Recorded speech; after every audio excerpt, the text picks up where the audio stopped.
বন্ধুরা, আজকের ভিডিওতে আমরা আলোচনা করব মাসিকের কত দিন পর সহবাস করলে সন্তান হবার সম্ভাবনা সবচেয়ে বেশি থাকে। বন্ধুরা, এই বিষয়টি নিয়ে আমাদের সমাজে অনেক ভুল ধারণা প্রচলিত আছে। ইউটিউবে এমন অনেক ভিডিও আছে যা দেখে আপনারা হয়তো আরও বিভ্রান্ত হয়ে পড়েন, কিন্তু আজকের ভিডিওটি সম্পূর্ণ দেখলে আশা করি আপনাদের সব ভুল ভেঙে যাবে এবং আপনারা একটি স্পষ্ট ধারণা পাবেন।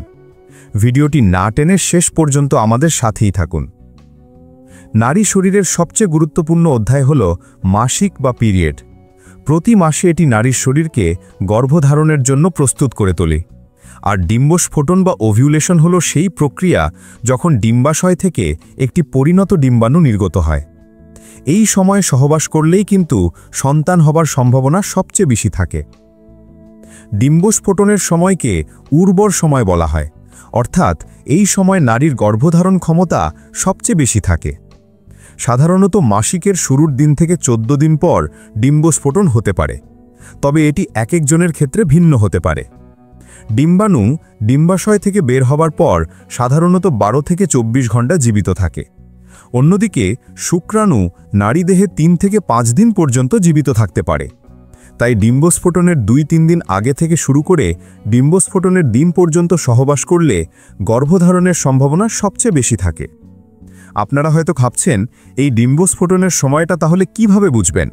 কিছু লক্ষণ আছে যা দেখে আপনি ডিম্বস্ফোটন বুঝতে পারবেন। তাহলে কি কি লক্ষণ দেখা দিলে বুঝতে পারবেন ডিম্বস্ফোটন হয়েছে কিনা? চলুন জেনে নেওয়া যাক। 1. শারীরিক তাপমাত্রার পরিবর্তন। সকালে ঘুম থেকে ওঠার পর শরীরের তাপমাত্রা সামান্য বৃদ্ধি পাবে। 2. Cervical mucus.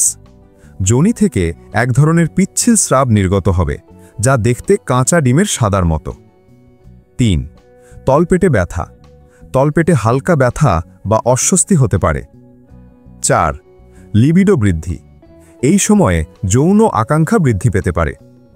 তবে যারা গর্ভধারণের চেষ্টা করছেন তাদের জন্য কিছু টিপস। 1. নিয়মিত মাসিকের হিসাব রাখুন। একটি ক্যালেন্ডারে আপনার মাসিকের শুরুর তারিখ এবং শেষ হবার তারিখ চিহ্নিত করুন। 2. ডিম্বস্ফোটন কিট ব্যবহার করুন। ফার্মেসিতে ডিম্বস্ফোটন প্রেডিক্টর কিট পাওয়া যায়, যা দিয়ে আপনি ডিম্বস্ফোটনের সময় নির্ণয় করতে পারবেন। 3. ডাক্তারের পরামর্শ নিন। যদি আপনার মাসিক অনিয়মিত হয় বা গর্ভধারণের সমস্যা হয়, তাহলে অবশ্যই একজন স্ত্রীরোগ বিশেষজ্ঞের পরামর্শ নিন। আশা করি আজকের ভিডিওটি আপনাদের অনেক উপকারে আসবে। যদি ভিডিওটি ভালো লাগে তাহলে একটি লাইক দিয়ে আমাদের চ্যানেলটি সাবস্ক্রাইব করুন এবং কমেন্ট করে আপনার মতামত জানান। আপনাদের ভালোবাসাই আমাদের অনুপ্রেরণা। সবাই সুস্থ থাকুন, ভালো থাকুন।